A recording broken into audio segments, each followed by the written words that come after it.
आपल्याकडे. आता तुझं नाटक चालू आहे द लाईट कॅचर आहे. येस. काय आहे ते नाटक, म्हणजे बेसिक स्टोरी सांगतो. तू पाहिलंयस की? मी पाहिलंय पण प्रेक्षकांसाठी.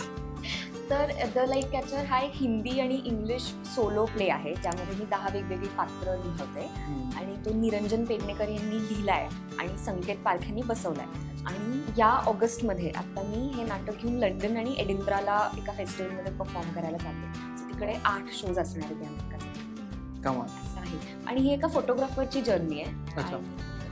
ती तिच्या फेवरेट फोटोच्या शोधात असते आणि त्या फेवरेट फोटोच्या शोधात ती आपल्याला वेगवेगळ्या तिच्या पोर्ट्रेट्स मागच्या गोष्टी सांगते आणि ती प्रत्येक गोष्ट स्टेजवरती प्ले होते आणि मग मी प्रत्येक त्या फोटोमधलं वेगवेगळं कॅरेक्टर प्ले करते आणि मग शेवटी आपल्याला कळतं की ती ज्या फेवरेट फोटोबद्दल बोलत होती तर तो फोटो तिच्याच आयुष्यातली एक अनएक्सपेक्टेड घटना आहे.